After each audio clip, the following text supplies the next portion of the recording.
शं वरुणः शन्नो भवत्वर्यमा शन्न इन्द्रो बृहस्पतिः शन्नो विष्णुरुक्रमः ॐ शान्ति शान्ति शान्तिः।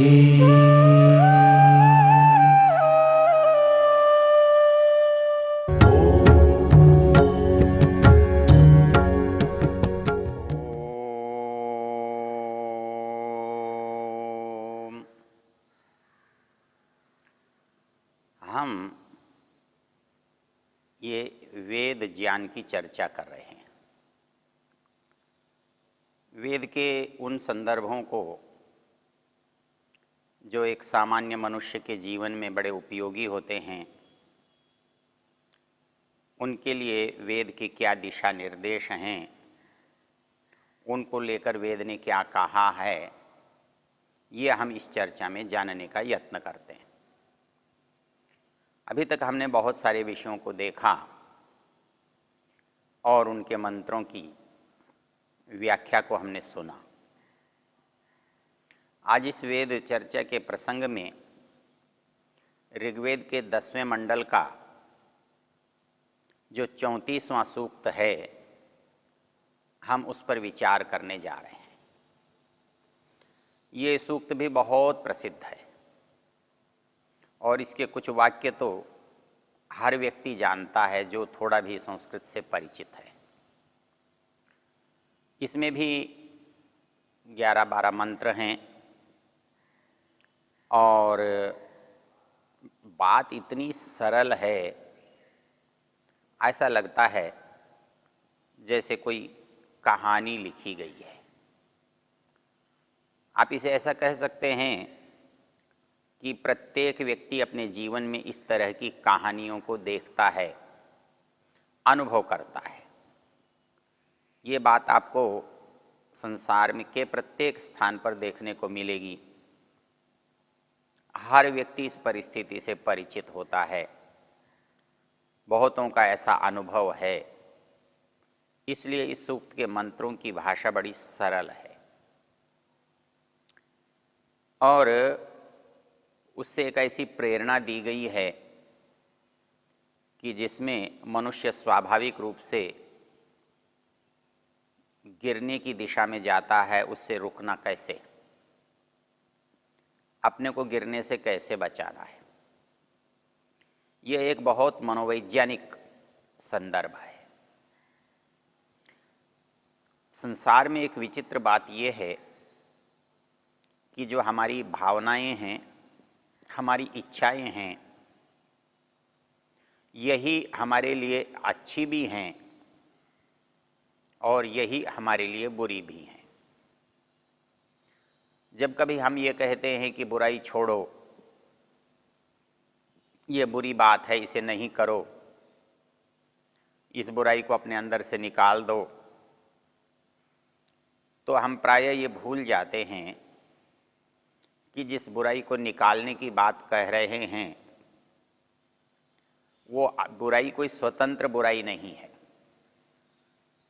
वो मात्र एक बात का दूसरा पक्ष है। अर्थात वही चीज़ एक क्षेत्र में अच्छाई है, एक सीमा में अच्छाई है, और सीमा का उल्लंघन होते ही वही बात बुराई में आती है। हमारे अंदर जो इच्छाएं हैं, काम, क्रोध, लोभ, मोह, ईर्ष्या आदि सब, इनको हम बुरा मानते हैं और इनसे दूर रहने की बात करते हैं। लेकिन हर एक इच्छा किसी अच्छी इच्छा का, अच्छी बात का आधा भाग है। अर्थात जब यही इच्छा सीमित रहती है, मर्यादित रहती है, उत्पादकता में रहती है, तो अच्छी होती है। और जब यही इच्छा अति हो जाती है, हानि अपने को और दूसरे को पहुंचाती है, तो बुरी हो जाती है। तो हमें एक बात बहुत सहज समझनी चाहिए कि संसार में जो अच्छाई और बुराई है, उस अच्छाई बुराई में जो मूल बिंदु हैं, आप उनको समूल नष्ट नहीं कर सकते। ये बिल्कुल उसी तरह से हैं जैसे एक बात, एक वस्तु कभी दवा हो सकती है और कभी विष भी हो सकती है। एक बात कभी आवश्यक प्रेरणा हो सकती है, एक बात किसी को नीचा दिखाने के लिए एक दोष भी बन सकती है। कुछ बुराई ऐसी हैं उन पर अधिक ध्यान जाता है या मनुष्य की प्रवृत्ति उस ओर अधिक होती है। उनमें 3 बुराइयां ऐसी हैं जो मनुष्य बहुत अधिक करता है, कर सकता है। एक है लोभ की, एक है काम की, और एक है, उसको हम एक नाम ऐसा दे सकते हैं कि हमारे अंदर जो चीज़ों को हम ले रहे हैं उसको लेकर के हम अपने ऊपर से नियंत्रण को समाप्त कर देते हैं और स्वेच्छाचार का अनुभव होने लगता है। हम उसे स्वतंत्रता कह सकते हैं। तो अपने ऊपर से नियम हटाने की, नियंत्रण समाप्त करने की, इनको करने वाले 3 काम हैं। हम काम को संसार में उतना ही महत्व देते हैं जितना भूख को देते हैं। जैसे हमारे जीवित रहने के लिए भूख की उपस्थिति अनिवार्य है। मतलब कोई मनुष्य जीवित ही नहीं रह सकता यदि उसके अंदर भूख ना हो, उसको भोजन की इच्छा ना हो। भोजन की इच्छा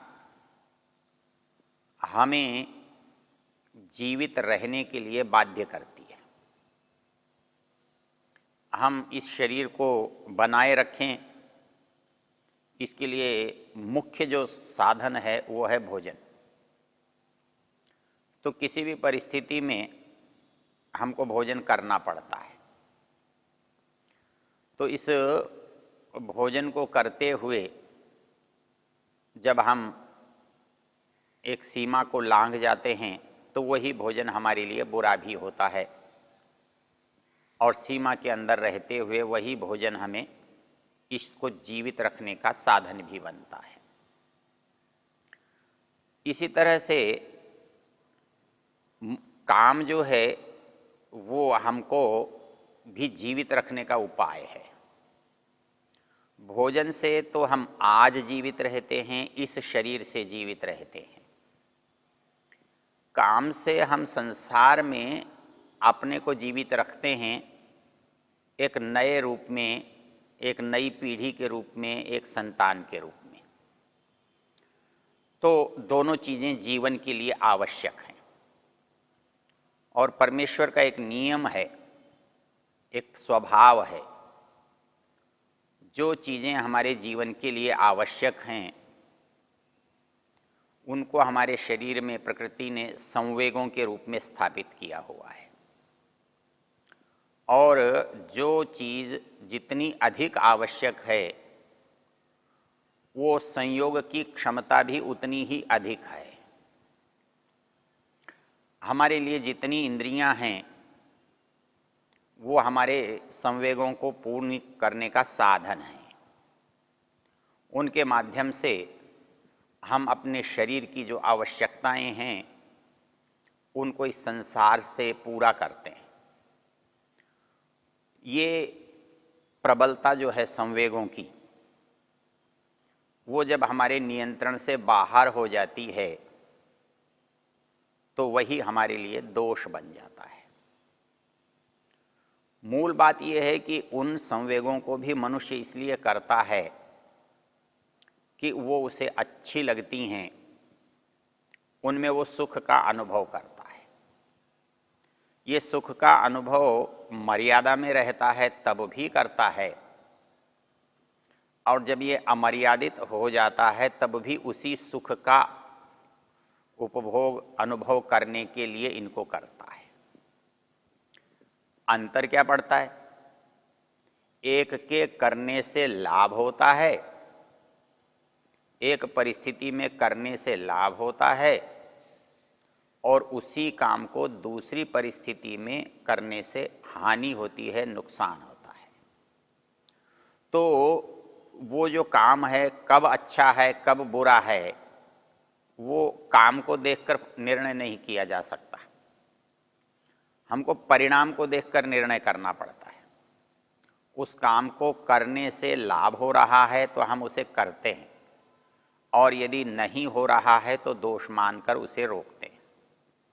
इसलिए एक विचित्र परेशानी हमारे सामने आती है कि वो कब करना चाहिए कब नहीं करना चाहिए, इसकी कोई स्थायी रेखा नहीं बना सकते, इसकी कोई निश्चित मर्यादा नहीं बना सकते।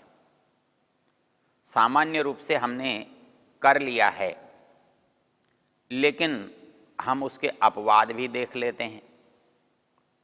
इसलिए किस व्यक्ति के लिए किस समय के लिए कौन सी बात अच्छी है और कौन सी बुरी है, ये निर्णय करना कई बार कठिन होता है। इसको आप दूसरे रूप में ऐसे भी समझ सकते हैं। हम जब किसी चीज को पुण्य समझते हैं और किसी चीज को पाप समझते हैं, तो जब हम पुण्य समझते हैं तो देखते हैं कि उससे भी किसी को नुकसान हो रहा है, और जिसको हम पाप समझते हैं उससे किसी को लाभ होता हुआ दिखाई दे रहा है। तो हमारे मन में एक संदेह पैदा होने लगता है कि ये पाप और पुण्य तो बड़ी व्यर्थ की चीज है, क्योंकि इसमें एक बड़ा मोटा सा उदाहरण दिया जाता है और हर कोई देता है। वो कहता है जी सच बोलना चाहिए। अब सच बोलना चाहिए ये तो अच्छी बात कही गई है, लेकिन परिस्थिति ये कहती है कि कई स्थानों पर सच बोलने से नुकसान हो जाता है। मान लीजिए सीमा पर खड़ा हुआ एक प्रहरी है, क्या वो दुश्मन के पूछने पर सच बोल सकता है या उसे बोलना चाहिए? ऐसा कभी संभव नहीं है, और ऐसा करेगा तो उसके प्रहरी होने का अर्थ ही कुछ नहीं बनता। लेकिन एक अध्यापक के सामने एक विद्यार्थी को जब प्रश्न किया जाता है कि ये गलती किसने की है, तो वहां तो झूठ बोलने का कोई आधार नहीं है, तो हमारे विवाद का विषय बन जाता है। तो सामान्य परिस्थिति में नियम ये है कि ये करना चाहिए, ये अच्छा है, ये पुण्य है, ये श्रेष्ठ है। सामान्य परिस्थिति में हमने कुछ बांट लिया है, ये बुरा है, ये खराब है, ये करने योग्य नहीं है। लेकिन इसका निर्णय किसी एक अपवाद से नहीं हो सकता। जो अपवाद आया है तो वो अपवाद के रूप में ही जाना जाना चाहिए। इसको आप ऐसे समझ सकते हैं, पूर्णतः सत्य व्यवहार, सत्य आचार विचार, भाषा होनी चाहिए, ये आदर्श है।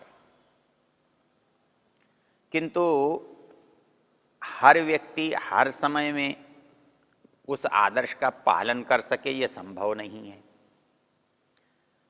तो इसका जो असामर्थ्य है उसको मान करके इसको नितांत अनुत्तीर्ण नहीं किया जा सकता, फेल नहीं किया जा सकता। उद्देश्य सदा प्राप्त करने योग्य होता है, प्राप्त कितना होता है ये बिल्कुल उससे अलग चीज है। इसलिए हमारे यहाँ एक नियम है कि हमारे अंक तो होते हैं 100, लेकिन हमें प्राप्त करने की सीमाएं अलग अलग हैं। एक न्यूनतम सीमा है जिसे हम उत्तीर्णांक कहते हैं, उसके बाद योग्यता की सीमाएं हैं, द्वितीय श्रेणी, प्रथम श्रेणी, विशेष योग्यता, संपूर्णता। तो इसलिए यहाँ इस बात को हमें मानना चाहिए कि समस्त संवेगों की जो अच्छाई है, जो अच्छा पक्ष है, वो औसत होगा, वो 100% नहीं हो। जब हम सच की बात करने लगते हैं तो बहुत बार 100% की अपेक्षा करते हैं और हमें ऐसा लगता है कि सारी दुनिया तो झूठी है, असत्य है, सबका आचरण मिथ्या है। ऐसा संभव नहीं है, ये उचित नहीं है। एक जैसे उत्तीर्णांक के लिए एक औसत श्रेष्ठता चाहिए, उस आधार पर हम मनुष्य को श्रेष्ठ कहते हैं, कह सकते हैं। उसके अतिरिक्त यदि हम जाते हैं तो वो बुराई है। लेकिन इनमें श्रेष्ठ श्रेष्ठतर हो सकते हैं, श्रेष्ठतम हो सकते हैं।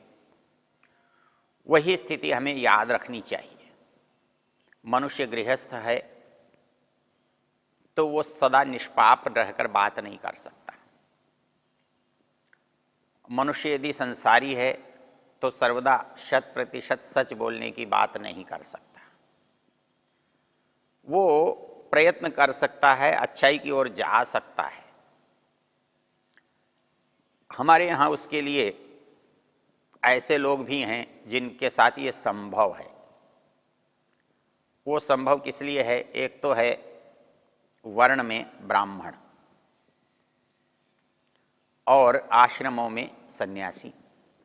मनुष्य दो तरह का जीवन जीता है। एक जीवन उसका सामाजिक है और एक जीवन उसका वैयक्तिक है। हमारे शास्त्रों ने हमारे वैयक्तिक जीवन को 4 भागों में बांटा है। उसे आश्रम कहते हैं। हमारे ऋषियों ने वैदिक विचार के आधार पर हमारे सामाजिक जीवन को भी 4 भागों में बांटा है। उसे हम वर्ण कहते हैं। अर्थात एक व्यक्ति के अंदर एक समय में दोनों चीजें होती हैं। वो किस वर्ण में है ये भी होती है और वो किस आश्रम में है ये भी होती है। तो उसका व्यवहार देखते हुए, उसके व्यवहार पर निर्णय करते हुए हमें 2 बातें अपने ध्यान में रखनी होंगी कि वो कौन से आश्रम का है और वो कौन से वर्ण का है। आप एक शूद्र वर्ण के व्यक्ति से बहुत सारी अच्छाइयों की आशा नहीं कर सकते। प्रथम तो वो उस चीज को जानता ही नहीं है, उसके पास विवेक ही नहीं है। क्योंकि हमारे यहाँ शूद्र उसे कहा जाता है जो पढ़ाई से न पढ़ सके, सिखाए से न सीख सके, सीखने का अवसर देने पर जो लाभ न उठा सके, अर्थात जिसकी बौद्धिक शारीरिक क्षमताएं इस तरह की हों कि वो उनको क्रियान्वित न कर सके, तभी हम उसे शूद्र कहते हैं। और जब किसी शूद्र से आप कोई बड़ी आशा करेंगे तो वो बनेगा नहीं। इसलिए पहली बात हमको ये समझनी है कि इस संसार में जब हम जीवित रहते हैं तो जीवित रहने के परिस्थिति में हम कहाँ हैं, तभी निर्णय होगा कि हम कितने सफल हैं और कितने असफल हैं।